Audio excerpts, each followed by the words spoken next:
Welcome to Renewed and Radiant podcast. This is where we have the real and raw conversations. So if you're ready to rise into the woman you were created to be, you're in the right place. And together we can design a life you love.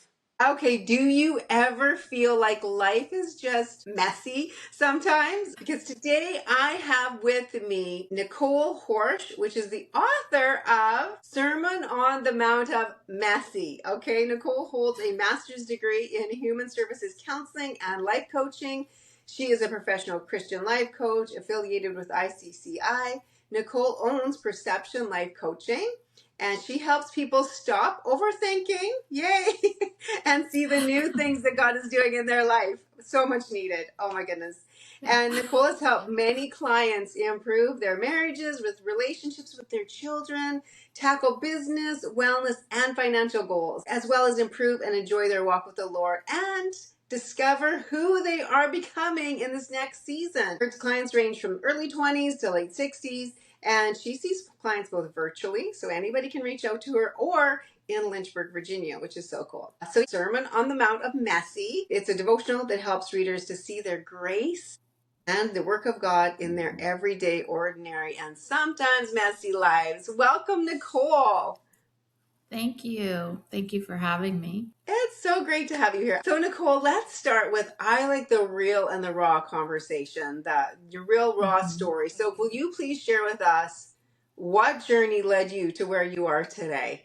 I think I've always been a coach in some form or fashion. I just am now officially titled that way and have a degree for it. But even back in high school and even into late elementary school, I was always sort of the old soul wise friend in the friend groups. And then moving on to college and university time, I was a resident assistant. So I was the one the kids always came to who needed answers. I then, in my corporate life, worked as a corporate concierge during the dot-com boom for a very high-level dot-com company, and did a lot of like luxury planning and searching and finding and shopping and things for very high-level clients. And then I morphed and changed into the role of stay-at-home mom. I have 3 beautiful daughters and now a really handsome grandson. And I just morphed and changed my way through motherhood as needed, whatever needed to be done. So stay at home, or, we need a few more dollars every month, go find a little job. I've done everything. I've sold insurance. I've gone door to door doing welcome packets for new homeowners. I've just done whatever it took in order to get my family where they needed to be and to help my husband and help my girls. They rode horses, and so we couldn't really afford horse lessons. And so I went and mucked stalls and learned how to take care of horses so that I could help earn lessons for them. And then we decided to homeschool, which was a whole new realm. And I had to reinvent myself once again and learn how to do something that I swore I would never do. And if you tell God never, he will sort of chuckle at that. So I became a homeschool mom of 3 young girls and successfully got them through. And it was the best and hardest thing I've ever done. And I became a homeschool coach. So these women would literally knock on my door in the cover of darkness because they didn't want the neighbors to know. And they would ask me how to get started, and they would want to look through my materials. And my husband said, you have like a ministry here you didn't even know you were doing. At that time, I was also leading and teaching Bible study and writing it was actually just blogs and my Facebook posts. And a very good friend of mine saw me in the grocery store, and she said, I need you to write a book. We need you to write a book. I love what you write. You're so funny. You're so witty, but you see God in a way that nobody else does. And so I ended up later on meeting an author coach, and she helped me write my book and get it published on Amazon. And then she hired me to coach more of her clients because she could see I had a coach in me, and I was a good writer. And I was also doing some ghost writing for people as well, and coach all the way through. So 5 years ago, we decided to move from Northern Virginia, where we were living, to come down to Lynchburg because our daughters were going to be attending Liberty University. And I got a job there working in the nursing school, coaching students. And I'm not a nurse. I say I just play one at work. And I just, again, kept ending up in this coaching role. And I was able to get a master's degree as part of my benefits for working at the university. And I asked God, what do you want me to do? And I went through all the degree offerings, and there it was, life coaching. I didn't even know it was a degree that you could get. So I worked on that for about 3 years. And I actually got to walk last May and walk with my middle daughter who was graduating with her exercise science degree, which was really cool. You don't ever think one day that you're going to graduate with your child, which was really neat.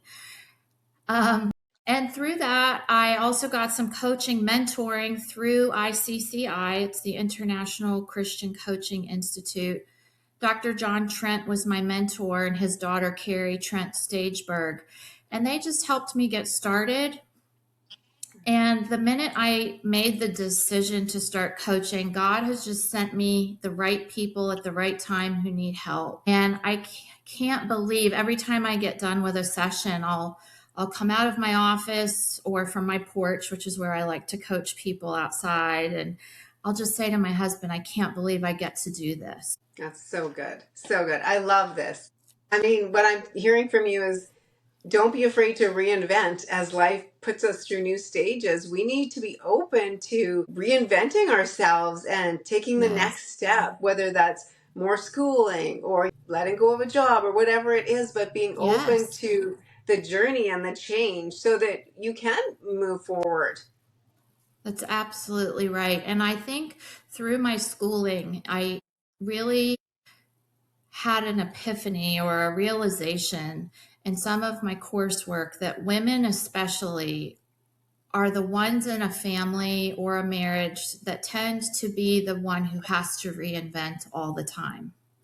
And by that, I mean, we go to college and university and we become the corporate woman, or we have the job with the major that we spent 4 years working on. And then children might come along. And so then typically, we're the ones that stay home, or we at least oversee a lot of the child care. My husband worked very long hours and traveled. He was in IT. So I was sort of the one that had to be home base.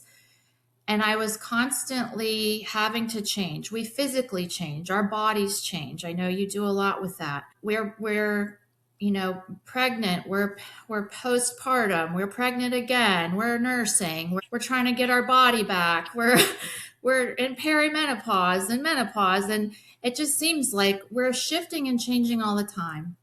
And I had a moment about 10 years ago, maybe 15 now. My parents were retiring. And I remember my mother saying to me, no one teaches you how to do this. Nobody tells you how to leave life.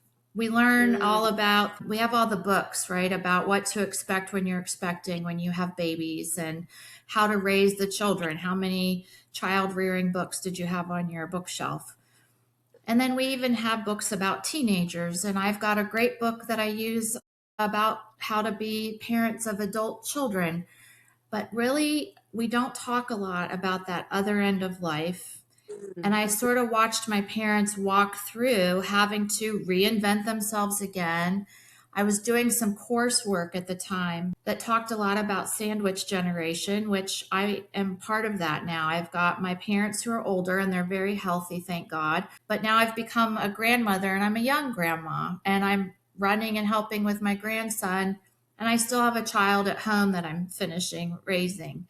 And it's that stretch and pull and changing all the hats. And I don't think anybody tells us, or we're not accustomed to getting help for that sort of thing. Yeah, you're right, Nicole, because especially as the wife and the mom, typically we're the ones that pick up the slack. If something needs, done, you can always call mom, right? Or you need to be ran somewhere, do something, or you can always call your daughter, that kind of thing, right? So yeah, it makes sense that, we're not used to then when we're in that situation of how do I ask for help, or, where do I go? That's right. And so for one of my assignments in my coursework, I had to develop my practice. What was I going to call it? What would it be based on? And I wrote my business plan based on Isaiah 43:19. And it's where God says, "See, I'm doing a new thing. Do you not perceive it? I'm making a path in the wilderness and streams in the desert." And I really thought about that. And I thought, God is always doing something new in our lives, but very often we don't perceive it. And that is exactly what coaching is all about. It is similar to counseling in that you have somebody coming alongside you, helping you, possibly with problems. Counseling is a little more thinking more in the past and dealing with some pathology and mental health and things like that. And I don't delve into that. I'm trained enough to know when you need some help.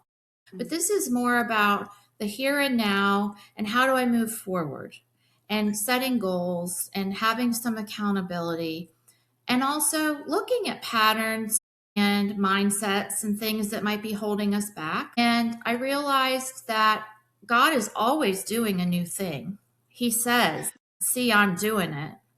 Do you not perceive it?" Yeah. And most of the time in my life when I have been stuck or depressed or anxious, it's because I'm having trouble perceiving what is really going on. Yeah, that's so good. You're absolutely right. It's not that it's not happening, but are we on Right. board and are we perceiving it? Yes. And yeah, going along. That's so good. I love that. So, Sermon on the Mount of Messy. Tell us, have you lived some messy? What's going on? Where did that title come from? Yeah. So, like I said, I had a blog. I was really heavily involved in Bible study. And, when I was newly married, my husband and I, we went through some tough times. We have been through the messy, and it's interwoven all throughout the book. And I really got into studying my Bible. I grew up in a tradition that was more liturgical. And so I wasn't heavy into Bible study, but I knew all of the stand up, sit down, and all those prayers. And I honestly couldn't afford counseling at the time. I needed some counseling. And the Bible became my counsel. And I cannot thank the Holy Spirit enough. And I started blogging. And so my author coach was like, "Let's just take your blog and turn it into devotions." And so I have funny stories about, my child not wanting to try shoes on at Target and throwing a fit every time I go into Target. And we literally don't know why. We think maybe it was the color red. We're not sure. I have stories of dealing with family members with addiction and betrayal and heartache. But I also have stories of dealing with being in debt and financially a mess and God still providing for us. I have devotions of times where I was so desperate, kneeling by the side of my bed and not knowing what to do and feeling the presence of God. And these were things that nobody talks about. When we go to the grocery store or we're at our kids' game or whatever, everybody puts on the smiling face and says, "I'm fine, I'm fine." And I really felt like somebody has to say they're not fine and they're not okay. And we need to be Yes. honest Yeah. because otherwise, why do we even need God? I mean, really. And I wanted people to see him in those messy situations, that he is right there, that he's working, that he's powerful, that he loves us, that even though we're sinners and we mess up and our spouses are and they mess up and our kids are, that he still loves us. And that's the power that will help us get through the next day. So in the devotion, there's, something to read, and then there's a reflection point, and there's an opportunity to address your mess. And so Yep. at the end of each devotion, you get to take some time to think about your own mess.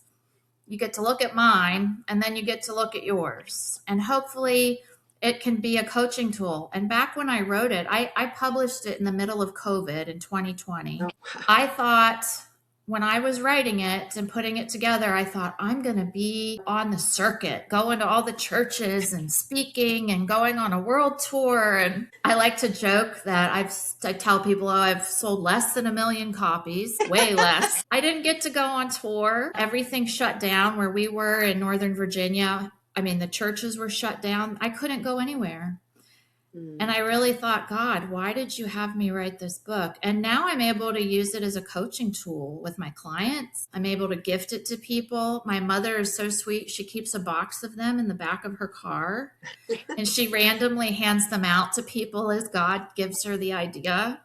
So I say she's my best agent. But she's giving them out for free. So, but she's out there promoting it as best she can. Yeah, that's amazing. So many different stages of life that you've addressed the messy in all the different stages of life, which I love that. And I love that you're honest and you share your own experience in each part of those different stages. Then also you have the scripture, but then also you give questions for reflection. And now, Yes. okay, now how can I apply to this to my life? It's not just like, oh yeah, that happened to her. She did it. That's great. But how about Right. me? What am I going to do to adjust my life or help me with my messy right in this moment? That's absolutely right. So good. I just love when women allow God to use their journey to have them help other people, because Yes. you can share things from your messy that maybe is different than my messy that people can learn from you. It's so powerful. That's right. And I think that's also why I felt called to coach, because I've had wonderful coaches in my training and before I even set out to be a coach. And I've had great counselors. I've had amazing Bible teachers and pastors. And scripture says to comfort those with the comfort you've been given. And so, what an opportunity to be able to do this now is my vocation. And I just pray every day, God, show me who needs some help. I thought I was only going to be coaching women. And a few weeks ago, a young man reached out to me, and I have the honor and privilege to now be working with a young man. And I thought, well, what do I have? I don't even have sons. I have sons in law who I love very much, and they're teaching me a lot about young guys. But I have the best time coaching this guy. And I can see already in just a couple of sessions where light bulbs are coming on, and he's seeing some really cool things in his life. He's perceiving. And I say to people too, like, we all already have the answers. Like, we usually already know. Somebody just kind of has to get in there and dig them out and help us dig them out. I love that way of putting it, Nicole. And I'm such a fan. I often say everybody needs a coach. Whatever Yes. area of life that you want to progress and have some growth in, you need a coach. We all Yes. do. Because a lot of times we can know what to do, but it's the person to point it out, to hold us accountable, to give us the support. That's Yeah. where we need help in. Absolutely. I heard someone the other day say, consider Tom Brady, the best football quarterback of all time. He's got all the Super Bowl rings, or Michael Jordan, or Simone Biles, or we just watched the Winter Olympics, right? I think the summer ones are coming up soon. And it's like all of those amazing athletes still have coaches. They're the best of the best of the best. And if Tom Brady still needs a coach to tell him, like, dude, what were you doing? What were you thinking? Or, wow, that was amazing. Do that again. Because we can't see ourselves. Like I said, we can't perceive, right? You need someone else looking in. And oftentimes a coach or a pastor or a mentor, whoever God puts in your life, is just sort of like the God with skin on, right? Like, it's just somebody that God can use to help you see the things that you can't see about yourself. Yes, for sure. Nicole, this is so good. Please tell us, how can people get your book? How can they follow you, reach out to you? Because you coach virtually as well. So how I can they do. contact you? Yeah, so my book is available on Amazon or barnesandnoble.com, and it's Sermon on the Mount of Messy. It's very affordable. It's paperback, and it won't take you long to get through. And if you'd like to coach with me, you can go to Facebook or Instagram and just look for Perception Life Coaching, and you'll find me there. I also have a website it's paperbell.me/Nicole Horsch. And that has all of my coaching packages, but most people just find me through social media or referral from a friend. And then we just start a conversation and I direct them from there. Okay, I love that. That's so good. Oh, this has been amazing so far already. So what I'm taking away from it, and you can add anything in that you think, but first off, don't be shy or afraid to reinvent yourself as you need to. And Mm-hmm. don't allow yourself to stay stuck in an old version of yourself that is no longer who you want to be or relevant to Yeah. what you want to accomplish in your life. So being open to that reinvention and to the journey. Yeah, I think another place that we get tripped up is fear of failure. And if we look through the Bible, pretty much every example of every great Bible figure, whether it be Moses or David or Paul or Peter, they all had great failures. I mean, Mhm. massive failures, embarrassing failures. And I think the whole point of that is that God can use anyone, and failure is just a point to learn from. It's not the end. It's a pivot. It's a place to pivot. And we really get stuck. And I also think then we also resist help. Mm. And so even if I think of Moses, when God tells him he's going to lead his children out of Egypt, he says, but I stutter. I can't even speak. How am I going to do this? And God says, no, it's you. You're the guy.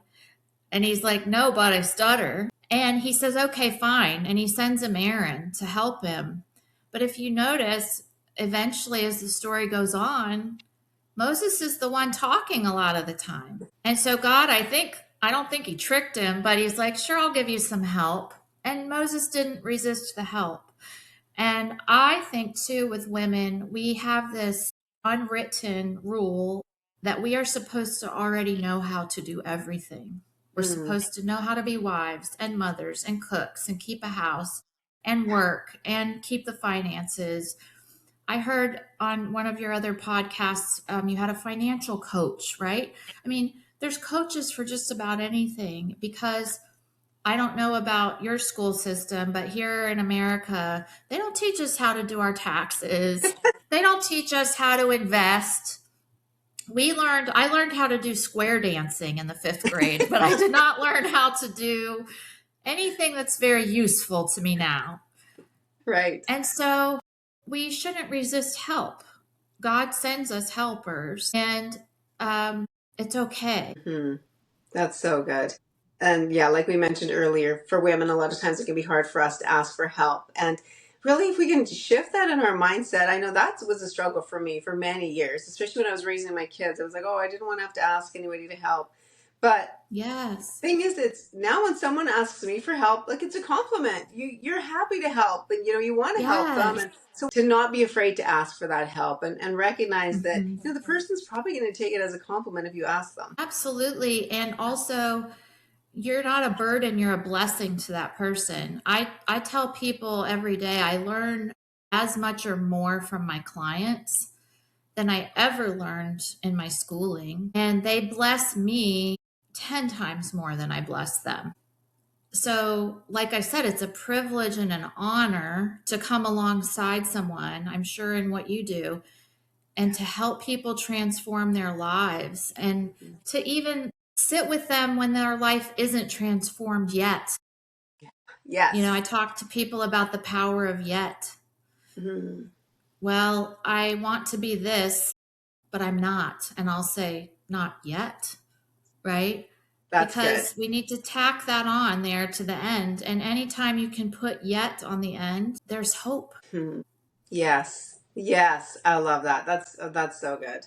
If we get nothing else out of today, remember that just add that yet in there. If you're not where you want to Yes. be, just remember it's yet, because you still got Yet. breath in your lungs. There's still time and room for you to keep working towards it. That's So right. Nicole, with that, on that, if someone is listening right now and they're thinking, that's me, she's talking to me, or I'm not there yet, or I don't know how to even start moving towards the place where I want to be, what is something that they could do right now today, a practical step to start to get them towards where they want to be? Yeah. The first practical thing, and this is going to sound a little bit silly and so simple, but aren't the best things usually the most simple things? Yeah. I tell people to get curious, become curious and not critical, right? Mm. Because again, our brains are wired for negativity. I don't know if you've ever read much on brain science, but we are just sort of we have a negative bent, and that's okay because that keeps us alive, right? We know when something bad is happening or something is unsafe or not good, but we tend to be critical. And I tell people, just start today by becoming curious about yourself, about your thoughts. Like when you have a thought, it isn't necessarily the gospel, right? Mm.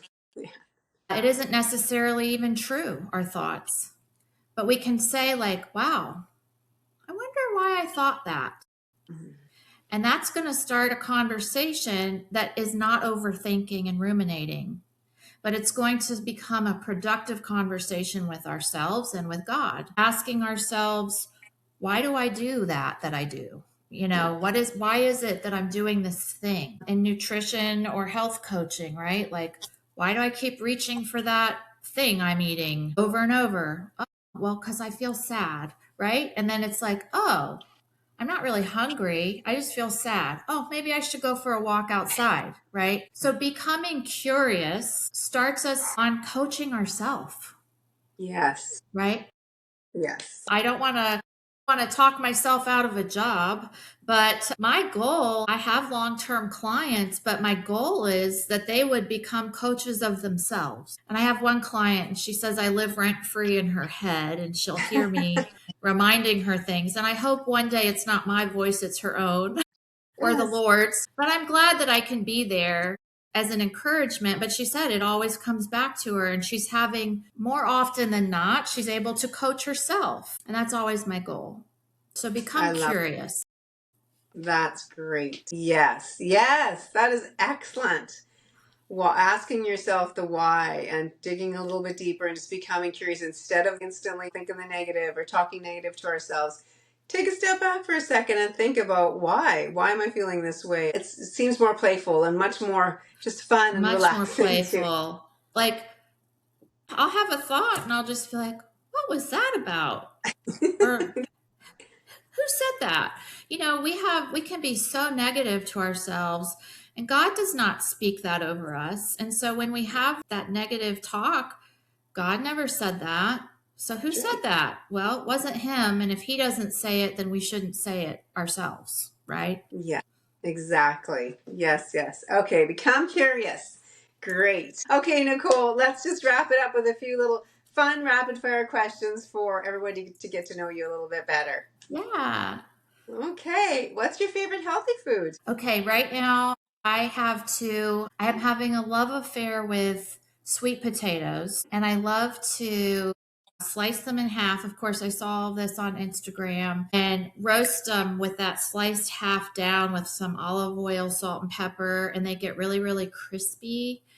And then I like to put Greek yogurt on top for extra protein. And I really love pickled red onions. They're just delicious. And it's a great way to add flavor without calories. And so that was probably three foods, wasn't it?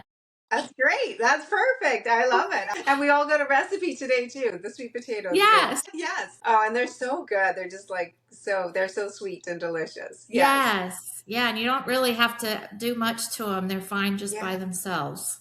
Yeah. Yeah. Okay. How about favorite place you've ever traveled to? Okay. So that would have to be Kauai, Mm. one of the islands out in Hawaii. My husband has family out there, and his grandparents lived there, and we had the opportunity to visit them when we were first married. And it is just beautiful. It's very rural. It's very unique and different from all of the other Hawaiian islands. And we were able to take our three kids there one time about 15 years ago. So it holds a very special spot in my heart. Yeah. So nice and just so beautiful. Oh, it's amazing. Yeah.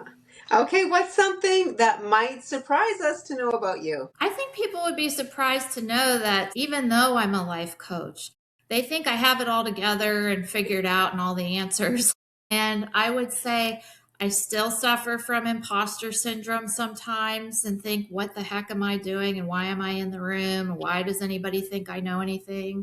I still question myself, and I'm not always sure and I'm not always confident. I'm very extroverted, but there's a lot of times where I just want to curl up and stay inside and am not sure. So I hope people take away from that, not that I'm not qualified, but that I'm just like anybody else. And it's funny when you start to hang out your shingle as a life coach, some people think, oh, she thinks she knows everything. No, but I have figured a few things out and I have lived the messy life. And so what good is it if I don't share it with somebody else? Exactly. Absolutely. Yes. This has been an amazing conversation, Nicole. Thank you for being with me today. Yes. Thank you so much. I appreciate it. Yeah. All right. If this has resonated with you, make sure that you like, share, comment. Let us know what your biggest takeaway was today. And I'm going to just say, stay curious, like Nicole said, and let's go design a life we love.